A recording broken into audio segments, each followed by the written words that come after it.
Please welcome the creator, star, and producer of Cuban Fury, Nick Frost. Hey everyone, thanks for having me. You know what I mean?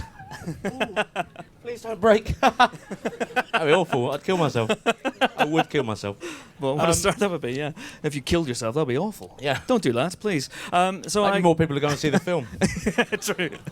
If I introduced you as the creator, star, and producer of Cuban Fury, that wasn't an accident, because this was all yours. You were doing it in a way. You sent a 3 a.m. email, wasn't it, to the producer? Yeah. Yeah, a little bit drunk. I'd always had a secret, a dirty little secret, and that was I wanted to be a dancer. But I never told anyone. I kind of liked dancing, but the very notion that I could and even should be a dancer seemed ridiculous. And so one night, full of wine and special brew, I sent Naira, our producer, a kind of angry email saying, "Hey, how about?" And I kind of just pitched the whole thing. And I went to bed, and I kind of woke up the next morning before I had my child, so I kind of woke up kind of late and had a really horrible feeling that I'd done something awful. And it was only when I checked my inboxes and I saw a message from Naira, my producer, saying, "Hey, that's a great idea," that it dawned on me just what terrible trouble I was going to be in. I think like a kind of serial, like the Zodiac killer, I wanted to get caught, essentially. And I was kind of relieved and terrified when I did get caught, because I knew I would then have to commit to it.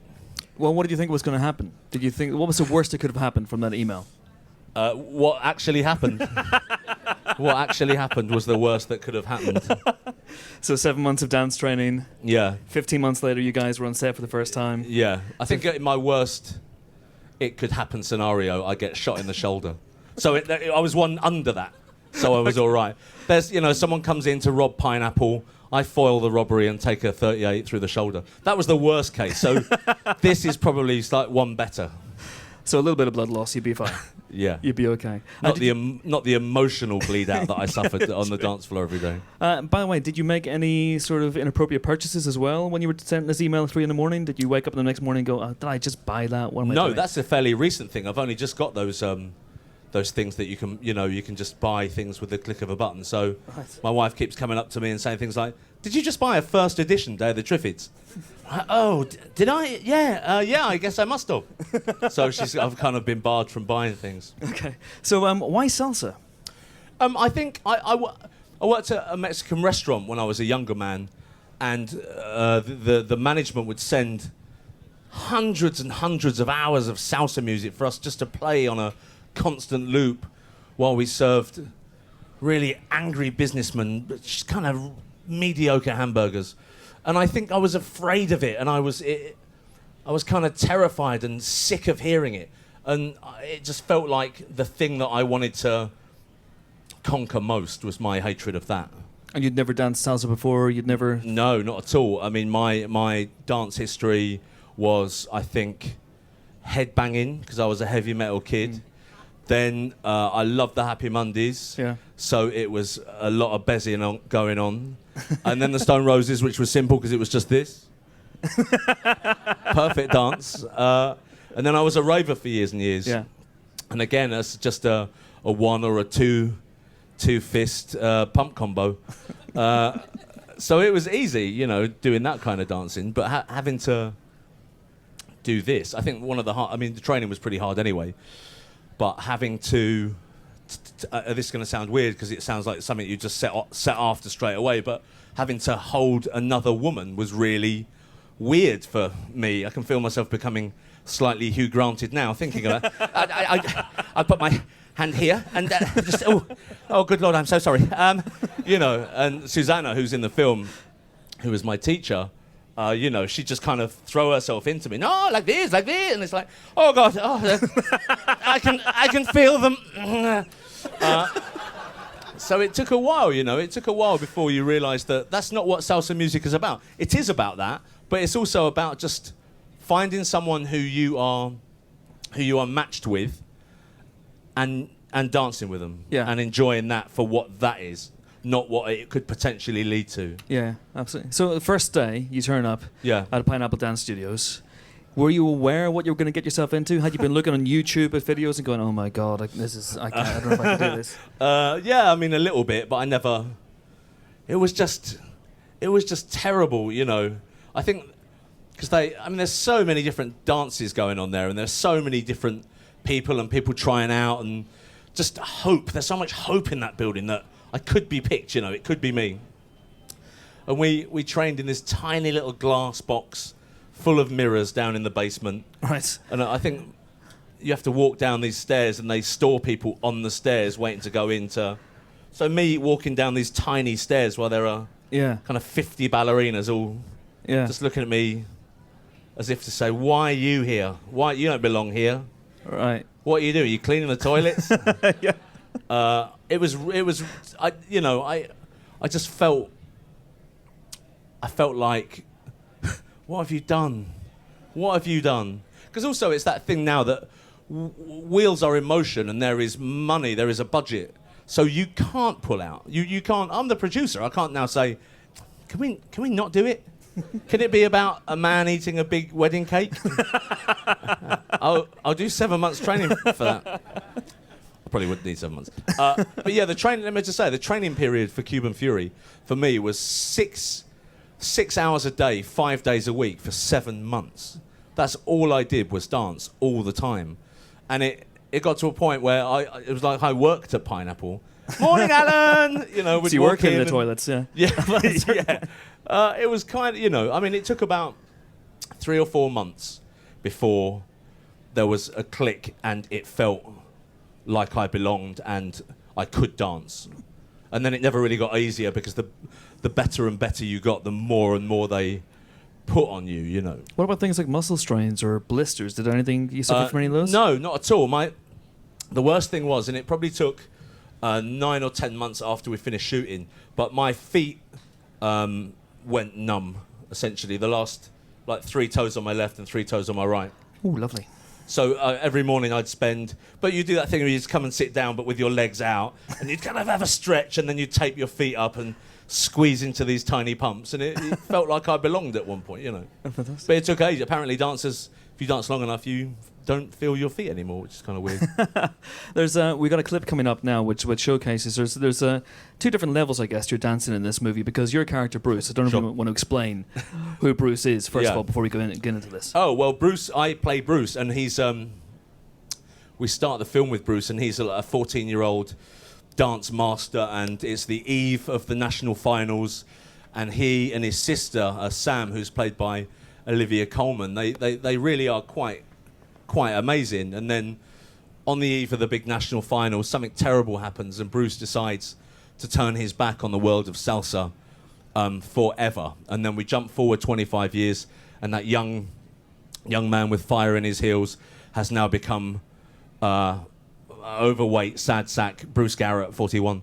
And yeah, his life is kind of in a rut, and he's not sure what to do with his life. He doesn't really like doing anything. He's happy riding around on his little Brompton and eating 4 yogurts. And, you know, that's his life, really. And he doesn't really have anything. So when he meets Rashida Jones's character, Julia, it just ignites something in him again. And he follows her. They're in a pub one night, and he sees her, and she goes up the stairs to the function room, and he follows her up, and he opens the door, and she is doing salsa, as you saw on the trailer there.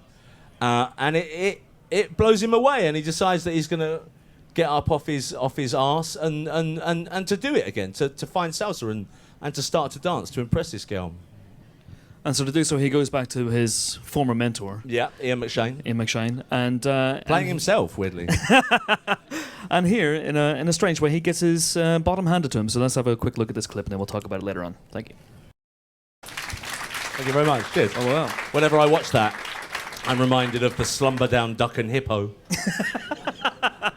If they ever do a live-action film of those adverts, then I think I'm suing.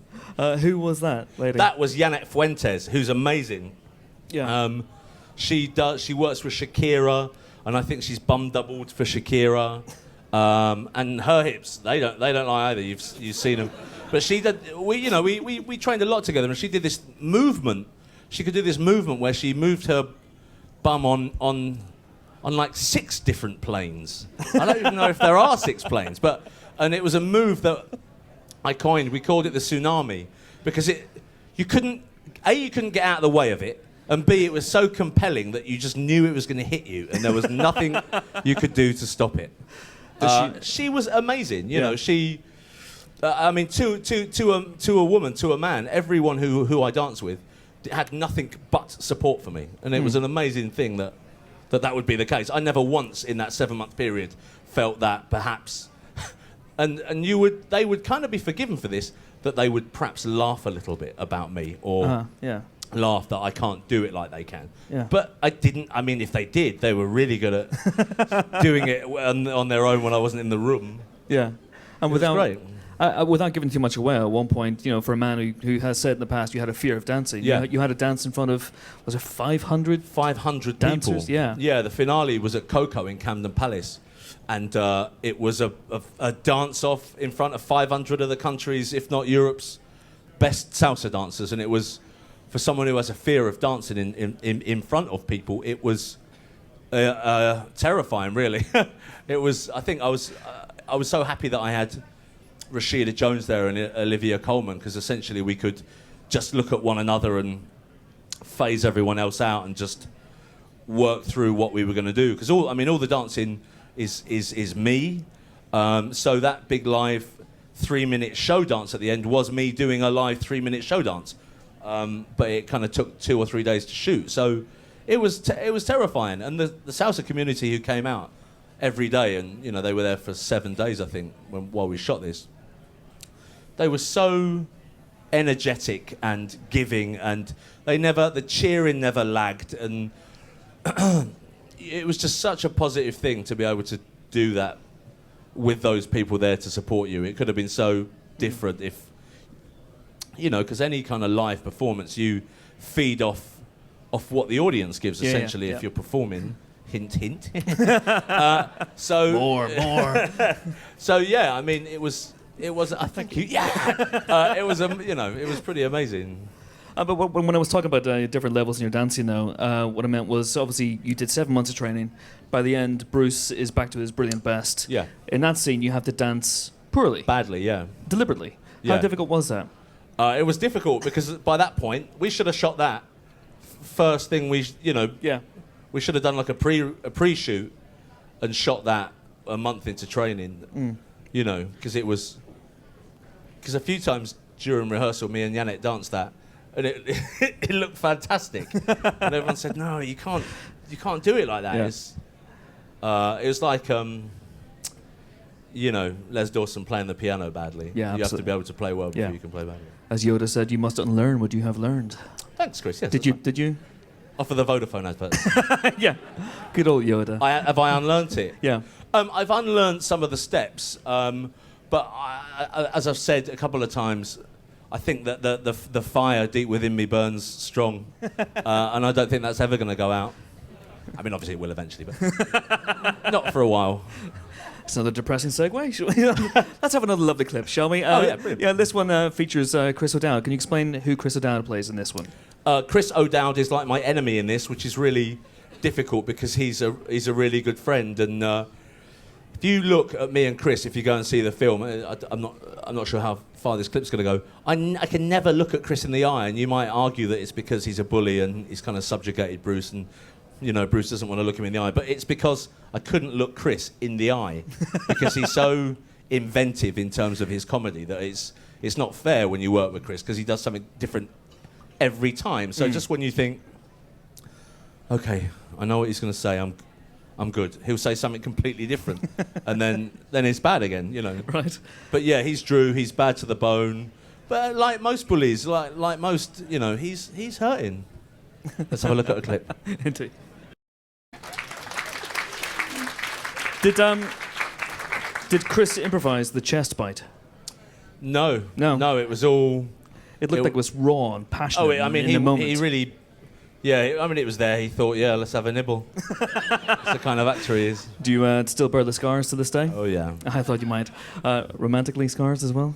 Yeah, both. I thought so, yeah. Physical, yeah. Let's take some questions from you guys Yes. now. There's so many of you. So put your hands up if you want to ask Nick any questions. And we have roving microphones going around. Do not be shy. You haven't come all this way to be shy. Don't be shy. If you prefer, we can all close our eyes and someone just shout one. If not... Oh, there's one there. Yes, right at the brave back. soul. Right at the back. Right at the back. If cameraman, if I stand, will that be an issue for you? Yes, it will. Okay, fine. Hi, Nick. Hello. Thanks a lot for taking the time to talk to us this evening. Thank you for asking a question. That would have been really awkward if we just sat and, just watched the clock disappear. I would have stared them out. It's my pleasure. I'm quite nervous. I have to Don't be say. nervous. Thanks. What's the worst that can happen? Bullet through the shoulder. What? Yeah, but if you survive, Oh, you got a great story. Great story, a good scar. And you're always going to get laid. Well, that's true. Hang on, I just want to see what the lady doing the sign language signs for always going to get laid. Bosh. Worth it. Worth It it. was worth it. What's your question? My question was, well, you mentioned earlier how you used to work in a restaurant and you came to acting relatively late compared to other people.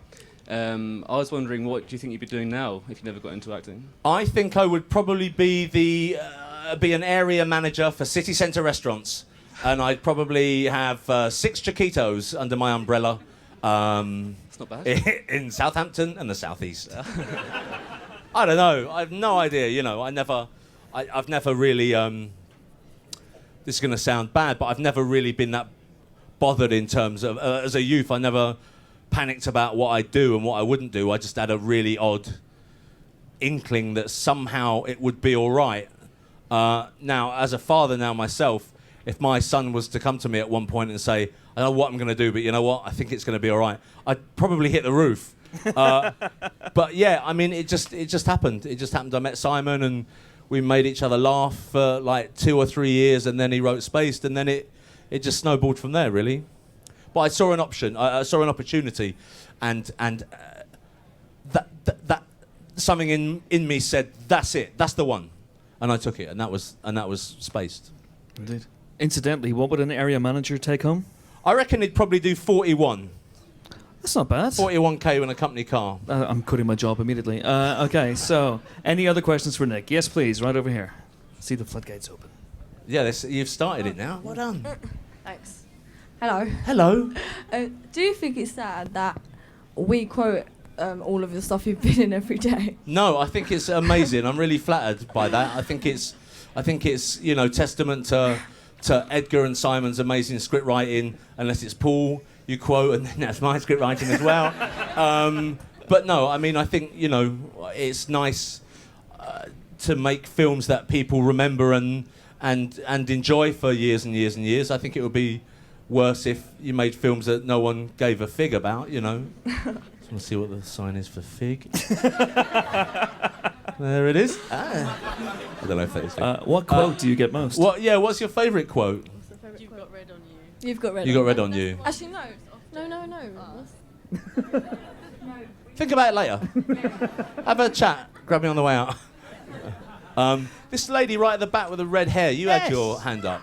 So I read somewhere, because I did some online stalking, that your friend Simon Pegg introduced you to great films by showing you Woody Allen movies. Yeah. What's your favorite Woody Allen movie, and why do you connect with them? My favourite Woody Allen movie is Annie Hall, and then Manhattan, obviously. And I connect with them. When I was a kid, I wasn't this man. I was a rugby player, and I liked to drink, and I was an Essex man, and I was an idiot, and I didn't really think about film. I'd watch a film. I remember going to watch Roger Rabbit, and Nigel Benn, the world championship boxer, sat behind me and nicked my popcorn. For me, that's what cinema was. Cinema was not Woody Allen, But inside that little boy, there was, I think, always a romantic and someone who, for want of a better term, relished the anguish of unrequited love. And so when I saw Woody Allen, it spoke to me personally, I think. And that never left me, that feeling of being in love and it not being returned, or it being returned and then you don't want it, now you've got it, I love that, and it woke something in me. I'm afraid I don't have a question nearly as deep as those, but I do have to ask, what is your favourite flavour of cornetto? Oh, okay.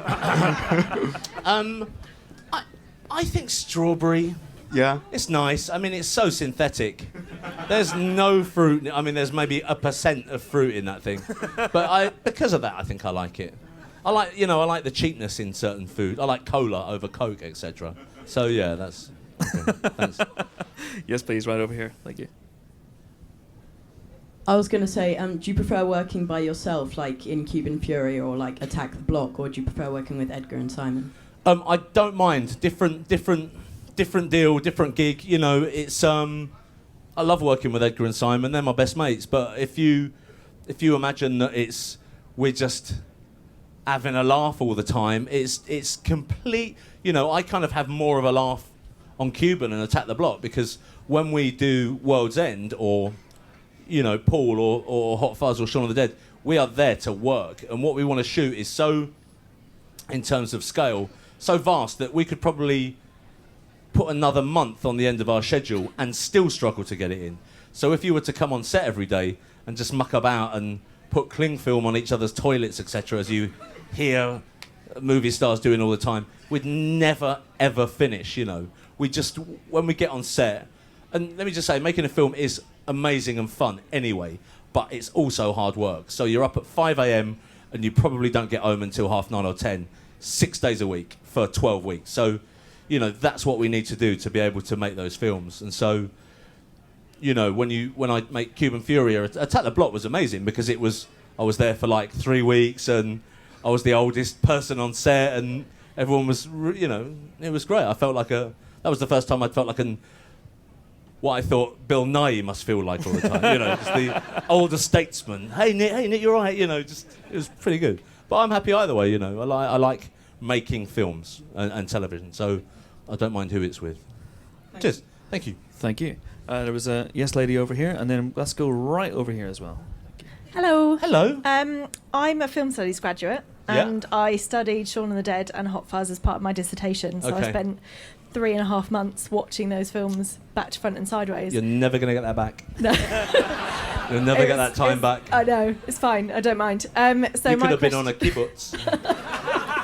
I could have been. So my question is, if you had to spend 3.5 months on a desert island watching one film over and over again, what would it be and why? Oh, that's the kind of question I wish you'd tweeted me earlier. Why does part of me want to say The Fifth Element? I do like The Fifth Element a lot. Lilo Dallas Multipass. Maybe... I love Close Encounters. That's one of my favourite films. That, or maybe the film with Tina Margarina, Andre, about the seal. So let's say Andre. Yes, please, over here. Is there electricity on this island, by the way? How are you going to watch a film? Is there electricity? Yeah, there is. Okay, good. Hi, greetings from Melbourne. Hello, you know you're in London? Yes. Oh, sorry. This Skype's amazing, Can't isn't miss it? Anyway, in the trailer we saw that there was a bit where you sort of flip off a car, did a spin. Yeah, that was that me. you? Or? No. I've smashed the movie magics. No. The only time I got hurt was the kind of section before that. There's a scene where I lift Chris O'Dowd over my head, and we kind of did it with some wire work, and it kind of went wrong a bit, and I really kind of pulled all the muscles in my neck. So then when we went to shoot that, I just couldn't do it, and I was secretly quite happy, because those wires are so thin. I think no, surely not. Yes, please. I think there was one other hand up over here. Yes, please. Hello. You said you like doing film and TV stuff. Is there anything you like doing other than that, like crochet? Crochet? Or just anything? I'm a cook. I was a cook before I was an actor, and I love cooking. And I spend... This is going to sound like I'm a loony, but cooking is probably the only thing I do that silences the voices. And I don't know if you're into... People have it with gardening too, or golf, but I don't think about anything but cooking when I'm cooking. And it's a dream, because usually my head is like someone has kicked a a hornet's nest at a wall. I'm all right. I'll be all right. No, that's good. You know, so that's the only thing I do. That's the only thing I think I'm thinking about that. It's amazing. I love it. Oh, lovely. Thank you. Thank you very much. And crochet, of course. Crochet Fury is going to be the sequel, I'm sure. Yes, please. Right over here by the speaker. Thank you. Hello. Hello. My question, I'm a screenwriting student at the moment at Southampton. Do you have any tips for the writing side of film? Keep at it, you know. I know it sounds a really simple thing to do, but just write. Write all the time. When I'm not shooting, I write all the time. I just go into my office and I sit and I just write stories, or, you know, I'm kind of always working on 2 or 3 films at any one time at different points, you know. And also, I don't think there's a right or wrong answer in terms of what you've put on the page, because it's about you. And, you know, I don't think you can let anyone... Obviously, if the grammar's terrible, that's a different thing. But in terms of the concept and your dream, which is what that is, that's entirely, completely personal, up to you. And I don't think there's no, you know, it's not like catwalk modelling. You're not going to get to 24 and think, that's it, I'm done. You know, it's the more you experience in your life, the better your writing will be, I think, is the longish answer. Some people recommend reading a lot of screenplays. Do you do that as well? No, I don't read anything. I have that thing that I just kind of write it as if I was a 12-year-old at school. And then the thing did this, and then that happened, and then, you know, I just get it all out. And it's never going to be finished, you know. If that's what you need to do to get a first draft away, then you just go and you refine and you hone, and, you know, it's never quite finished. So there's so much time in terms of that. You never have to produce the finished item straight away. And even when you're shooting a film script, you have to edit it. That's another go at the script. You know, you have so many chances to get it right. So when we see films and the script's terrible, there's no excuse for that. That's the heart of a film. That's the cornerstone of it, you know.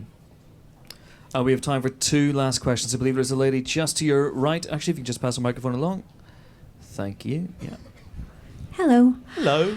I spent about 4 years at uni watching spaced reruns, like, constantly. Some great friendships were formed. Possibly my favourite character that you've played. Mike. Amazing. Thank you very much. How much fun was he to play? And did you guys know that it was going to become something so cold? No, not at all. You know,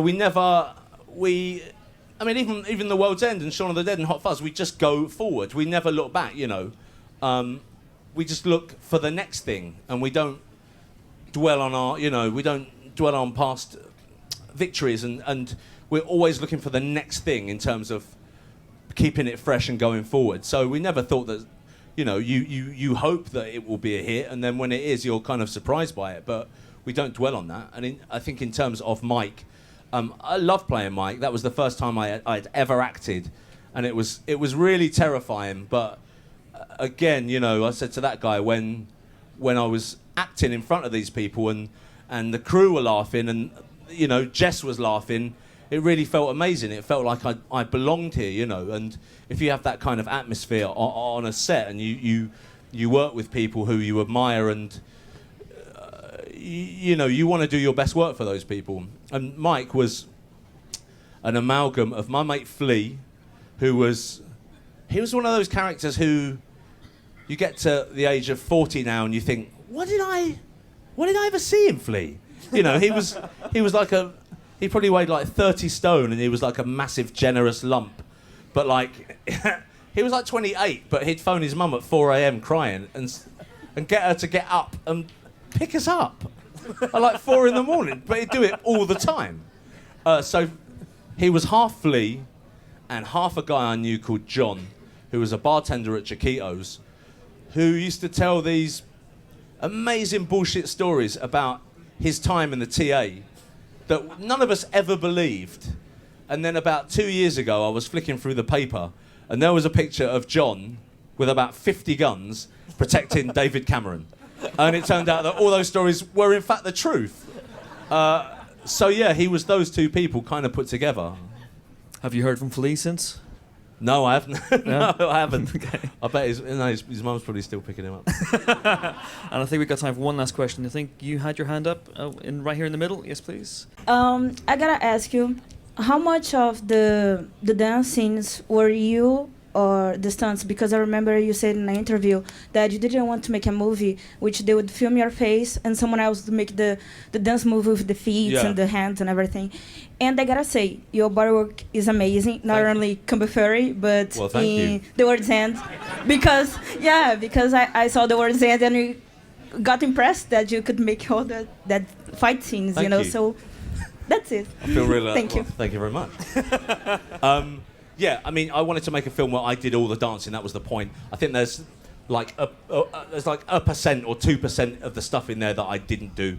When he's dancing, later on you see him dancing on top of a car, and we wanted that to be very specific kind of salsa, which is Colombian.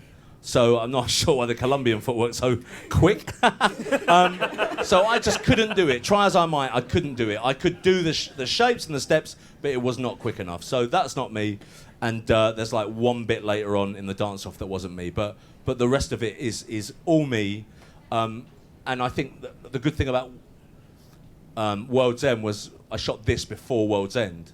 So after all the dance training, it meant that the fights in World's End, for me personally, looked slightly more balletic. You know, I could get quick turns and the flow looked nice. You got more flexible. Yeah, I did. Thank you. Time, one more, quick one. One more. There was a gentleman. Shout out. Wow. Okay.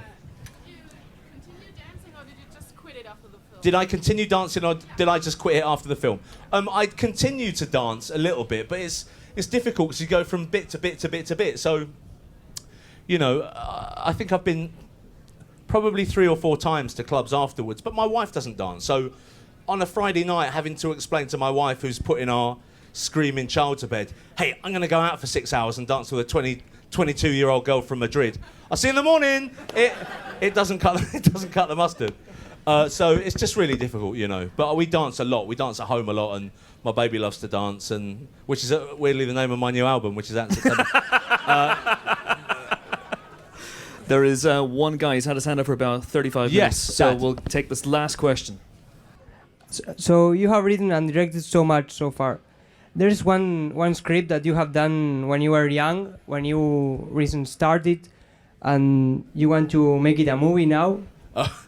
I thought I had this terrible fear then. I wrote a novel when I was 21 called An Alcoholic's Guide to the Holy Land. I lived in Israel for 2 years between like 18 and 20, and the way your question was going suggested that you had a copy of it, which I was really panicking about. Because I wrote it for a girl, because I fell in love with a girl and I wrote her a novel to show off.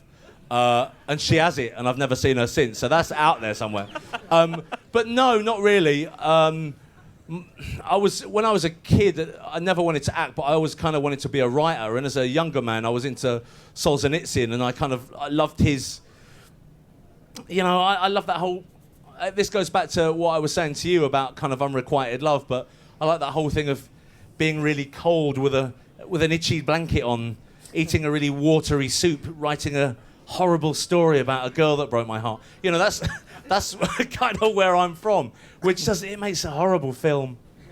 So no. Oh, you can try. I've lightened up a lot since my youth. So yeah, maybe when the Alcoholic's Guide to the Holy Lands resurfaces, we can work on that. Thank you very much. Thank you. Thank you. That is all the time we have. Thank you very Cuban much. Fury's out on Valentine's Day. Thanks so much for coming. Thank you to Nick Frost. Thank you very much. Cheers.